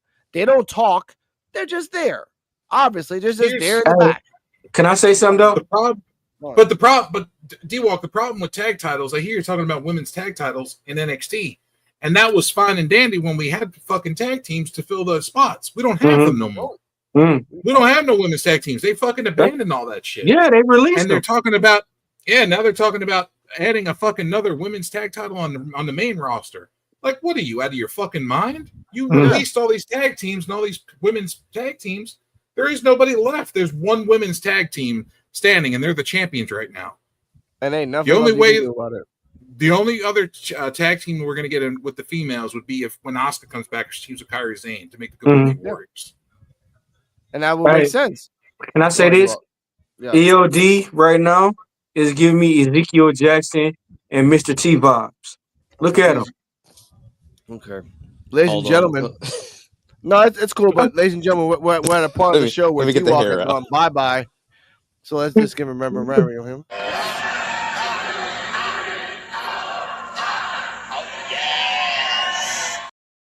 And that was a compliment. I thought he was going to say Ezekiel from The Walking Dead. Oh, my bad. Sorry, wrong button. It's actually this one. My fault. In the eyes of an angel, we shall miss you. Oh. That was a compliment. I thought the brother. I all you're missing is a fucking tiger, a pet tiger to walk. You got it. You do. You kind of mentioned that's pretty cool. But Joe don't get dinged and he said pet tiger. Wow. Some bullshit. Ezekiel was a badass in Walking Dead. Yeah, why did he give him a compliment? I got dinged on it. I got dinged and I gave him a compliment. Ezekiel Jackson was trash. I put the hair down. I'm gonna put the hair down. Look at that, man. You put get the hair tiger or a Bengal tiger. They D-Walk get jealous. Like when someone gets a good compliment, he's like, "Damn, I should have thought about that first." But still, man, but either way, you know Walking Dead, you know what I'm talking about. Yeah, I know. I've seen Walking Dead. Yeah, I know. So mine's real. Here we go. Not a wig. Here we go. Backstage, Stephanie McClure is going to the ring, and backstage is Kendall Gray, Carly Bright, Callie Armstrong, a blonde woman that I checked this episode of Evolve. I didn't who the fuck this blonde woman is. It wasn't Calix, it wasn't Zeta Steel, it wasn't any of blonde girl I've ever seen before. So that's kind of a new one. They'll probably show her later on. They showed Nikita Lyons, they showed Last Legend, they showed Kaylani and Last Legend pushing Kaylani out the way. These are all the women that we have in the roster to go after Stephanie, minus Tatum, Thea, Jada Parker that wasn't there in the back. Then we get to the main event, which is like motherfucker. I would have made more videos about this, ladies and gentlemen, but I didn't really feel like it in my soul. I have it right here. Here we go. Stephanie McClure versus JC Jane review. JC Jane and Fallon Henley have had some schism. Jasmine Nix just came back after NXT jail. So this match was back and forth. They tried to do the Devil's Kiss. Booker T got mad. They did the Devil's Kiss. I don't think they actually did the Devil's Kiss. So that's pretty kind of like whatever about that. In the end, trickery. But here's the part I want to say. Before the end happens, JC Jane and Fallon Henley are fighting backstage. Well, not backstage. They're fighting on outside. Jasmine Nix is like, hey, Stephanie Vicker is down. You guys have to stop fighting. Get into the match. Jazz and Fallon and JC push Jasmine Nix on the floor. We see her go around the back to where the announcers are. Me and Invisible Woman assume that she just jumped over the railing and left because that's what I would have fucking done. You push me, I'm out of here. I'm just going to the back. No, she was around the back. Interference happens. Trickery happens. JC Jane did a, I have it right here. Actually, it was the most stupidest thing ever. JC Jane, a feint kick around the post, and JC lands a rolling elbow for the 1, 2, 3. Mike Rome, 6 other people. The feint kick. The feint kick, the kick she did around the post, what you didn't see was when she kicked her around the post, she kicked her head into the post. Yeah. Okay. And that's why she was so fucking out. That's why she was so fucking out of it when she came back in the ring. When she got kicked and she was in the ring, she was like fucking woozy as fuck because her head got slammed into that post with the foot. Okay. And then I didn't see that part. When Jane did the roaring elbow, she fucking hit her flush in the face. Flush. I give it that. Kicked in the face. Yeah, kicked in the face. Yeah. But here's the part that for the 1, 2, 3, Mike Rome, Booker T, a couple people were shocked. Me. I think EOD saw this too. If you noticed it, he was doing a live stream. Check out EOD Wrestling Hub 33 on YouTube. He was doing a live stream, and I was watching it too with Invisible Woman. Some people literally got their shit and left. They just like literally packed the fuck up and left. I was like, oh fuck yeah, let's go. Mike Rome's like, it was like, and the winner is JC Jane. And the new NXT World Champion is JC Jane. Like he was, like what? Was that supposed to happen? And ladies and gentlemen, when I thought that, I, as a society, as a person, made this. Kairi Sane, Ember Moon, Rhea Ripley, Sasha Banks, Charlotte Flair, Asuka, Paige, Lyra Valkyria, Io Sky, Bailey. And then we get this piece of shit called JC Jane. Make it make sense, ladies and gentlemen. Make it make fucking sense. And then your historian makes it make sense to you. Okay, so let me ask you this. Yes. Fallon Henley, shouldn't Fallon Henley got a fucking world title? Fallon Henley should have been world champion before fucking that motherfucking bitch. No, she shouldn't have been. Who, Fallon Henley? Over her? Fallon Henley is a mid-carder. So, the feud she had with fucking before she got moved up? Mid-carder. So, she better than fucking Fallon Henley? If you've watched any of JC Jane's, if you've watched I have watched all. Listen, before everybody else goes, EOD, you want to give your thoughts? Yeah, that's true. EOD Wrestling Hub without interruptions. Your thoughts on this and rating of the match. All right. For me, and I was saying this while I was doing a live stream. To me, JC Jane should have been the leader of the group to begin with, and not Fallon. That was what I was always thinking. Because she was in what was this Fatal Influence, Fatal Attraction, everything, and she's been there and was kind of up there. She was tag title and everything. So when they Toxic Attraction, Toxic Attraction. I know it's like a similar name.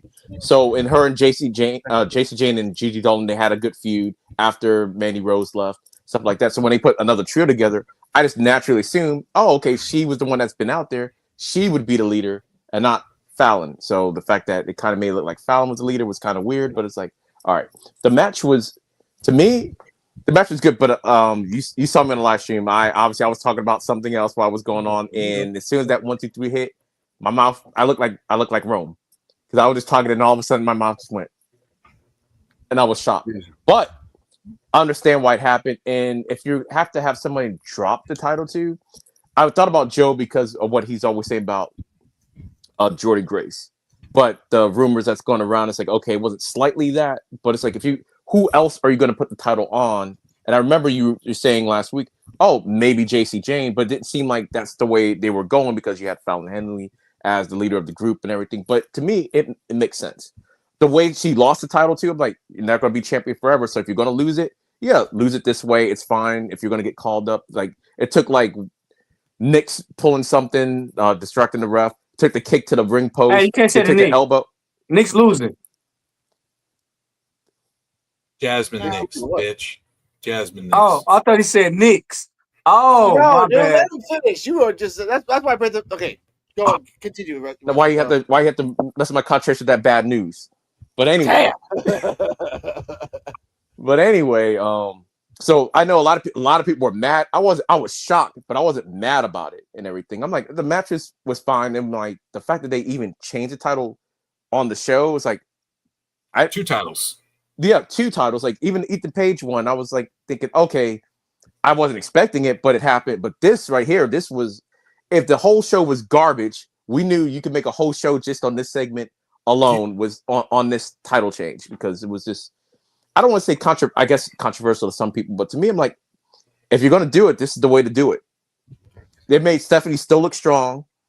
Jacy Jayne got surprising, so now she's going to be that heel, and people act like, oh, heels win like without some shenanigans and stuff. Triple H had a whole ass sledgehammer and stuff on people. Okay. So like before Joe, before we get to this, I want to counterpoint. I don't love counterpointing people, but this is a point.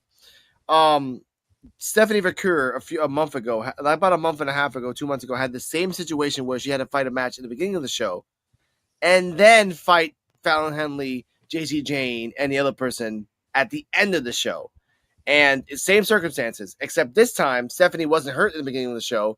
She just got overturned by 3 people. Even though on NXT lore, she has beaten all 3 of them by herself, and having a match at the beginning of the show with Jordynne Grace. Which, if you remember, Joe, that was the show that you shitted on Jordynne because she spiked a couple people on their head.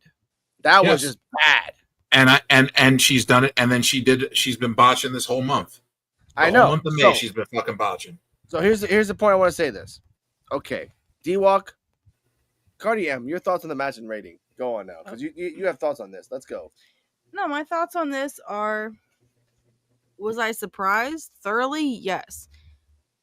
But am I mad about it? Not necessarily. Because watching the match, I'm thinking to myself, first of all, Jacy Jayne came out, and this was like the first time that she kind of asserted herself as the ruler of Fatal Influence, and I was here for it, because she is the vet among the 3 of them, even though like Fallon Henley might have been there a little bit less time than her.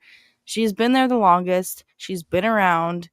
Just because she's a quote unquote jobber and whatever, she deserves a chance at the belt, so why not? And honestly, like, if I go back now and I look at this rivalry that's been going on between Fatal Influence and Stephanie, it makes sense because they've been coming back to it over and over again the past few weeks. So, all that being said, I am not mad about it. I think she might not keep the belt for a long time because she's kind of playing the heel role, and I think somebody's going to take it off her.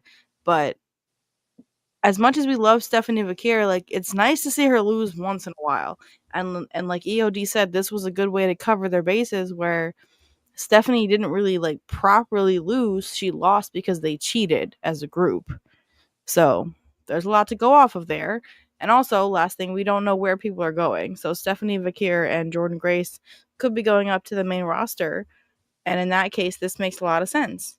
So the real question is, who's going to try to take the belt off of Jacy Jayne? Donkey. Now you got Jordynne Grace. Let's go do it.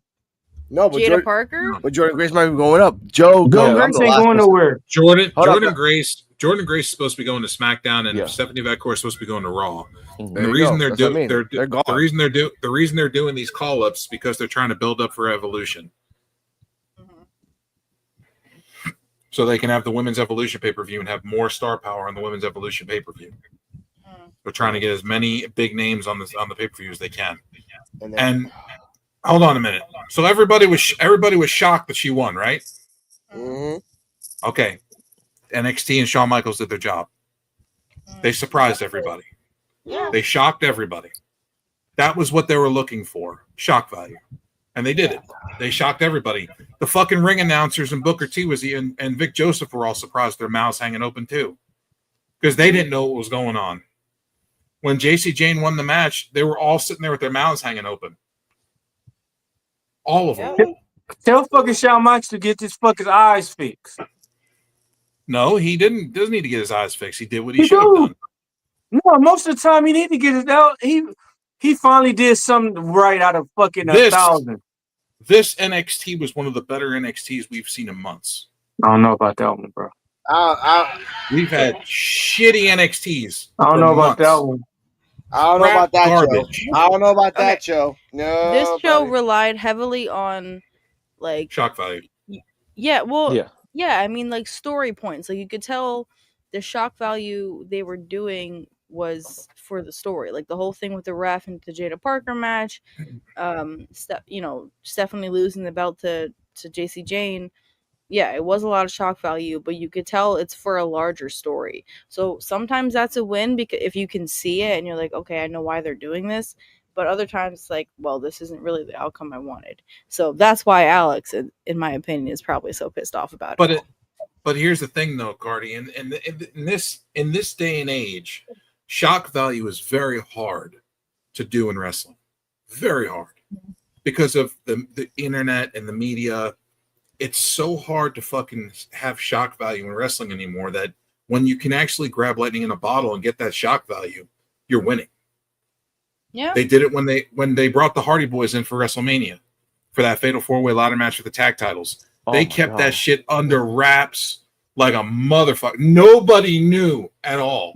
Like the guys in the back didn't know. But that's something very hard to do until they walked through that curtain. Nobody fucking knew. That was the biggest pop of the night, and I was there. It was crazy. Yeah, but like you said, I said it was happening because they were at a Ring of Honor show the night before. No, that was in the same area. But like you said, it's hard to come by. Like since the internet, it have been fucking hard for shock value to come. But I wish shock value would come to people who actually. Are you saying she didn't put the time in and didn't deserve it? I'm saying she didn't. No. At least the reason I'm saying it. To me, like she haven't really shown me like it's people better than her. That's the fucking NXT. Bro, come on. Here's the thing. No, here's the thing. She haven't shown no leadership.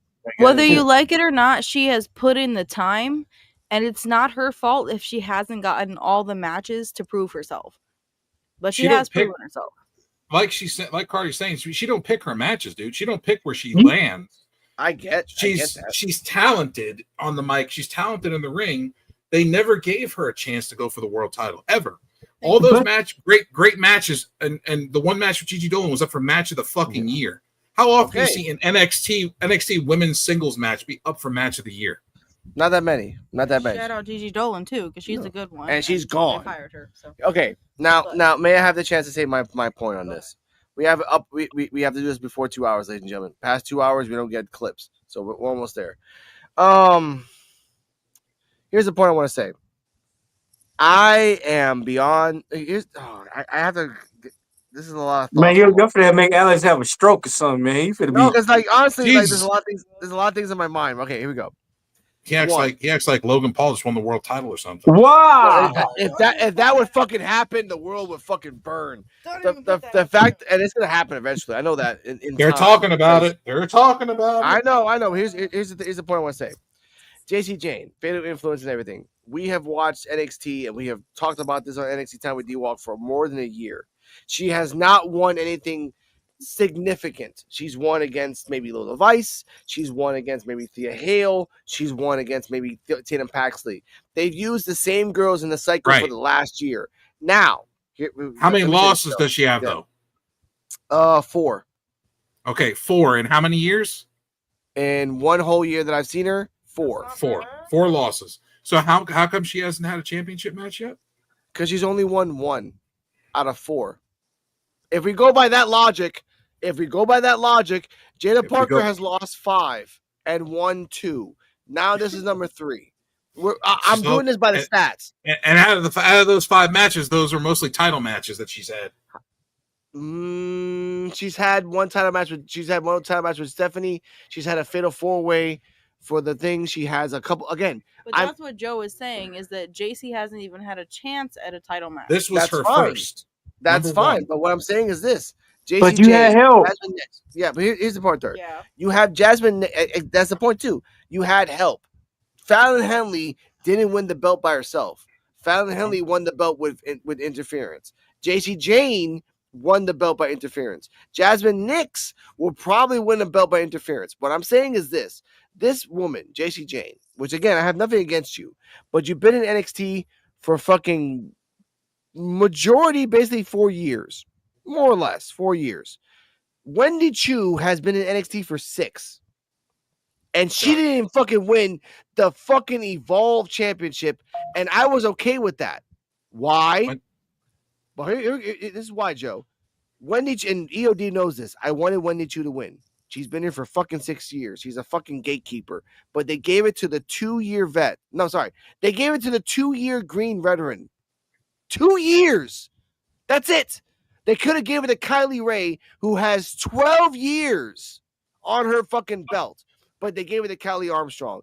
You could have gave the belt to these, and let's project to this right here. Here's the question: should any of these girls have a chance?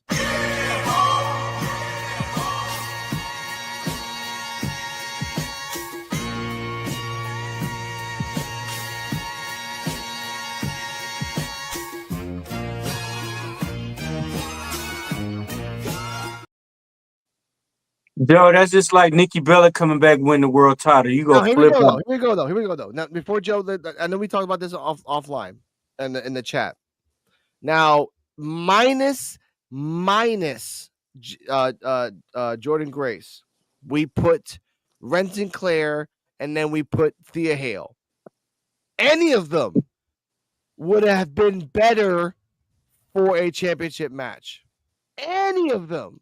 Prove me wrong, Joe, please. Thank you. Go. I see Ren Sinclair and Thea Hale more in the North American women's title picture for right now, because I need to see more of them. Thea Hale needs more character work. Her character is not developed, and that's part of her biggest problem is her character. She needs to develop her character more. Ren Sinclair, same thing. Her character work needs work. And she needs work on them, and she needs a little more work on the mic. That's but fine. her ring skills are fine. Thea Hale's pretty good on the mic, and she's good in the ring. It's just she needs to polish her character better. Yeah. Figure out where her character is going. JC Jane has pretty much had the same character for 5 years. She knows where her character is. Her character is where it's at. I mean, she worked with Thea Hale before. Remember when they were in Chase U, JC Jane was with them. Remember? Yeah. And turned her into the bad girl Thea Hale, which that's fine. But here's a question for you though, and everyone now will go EOD and clockwise. What if Jakarta Jackson was still in NXT? Would it have been acceptable if Jakarta Jackson would have won? EOD, hold up. EOD, go. What, the NXT women's title? Yeah, like if, for example, randomly, if it wasn't JC Jane and any of the girls that we showed in the picture, minus Jordan, which would be Thea, I couldn't see the picture. Ren, Sorry, and it's Jakarta on my phone. So yeah, not Jakarta Jackson, not for the NXT title, because I mean, I can see Lash Legend winning it before Jakarta Jackson. Like I can see that, but not Jakarta, not for the NXT title. No, I can't. Okay. I couldn't see it right now. No, you would have to do more. Sorry, I was going to tell you who was in the picture at EOD. It was okay. Kalani. It was Kalani Jordan, Lash Legend, Jada Parker, Jordan Grace, and Fallon Henley. Those were the 5 that were in the picture. Yeah. Now we take away Jordan. We put Thea Hale. We put Ren Sinclair. We put Jakarta Jackson if she was there, but she is not. We put Thea Hale and Ren Sinclair. Those are the only women right now that are on cycled from NXT for the last 3 years. There's no one else that we've seen. And Izzy Dame. But we're not going to put Izzy Dame in the picture. That's not, we know all as a consensus. She might be going for North American bound, but that's it. That's fine. Fine. But your thoughts, EOD? Like I said, Lash definitely I could see, and I could have saw Lash maybe winning it. I could see that just because she's had a lot more TV time and she's got an it factor and everything. Okay.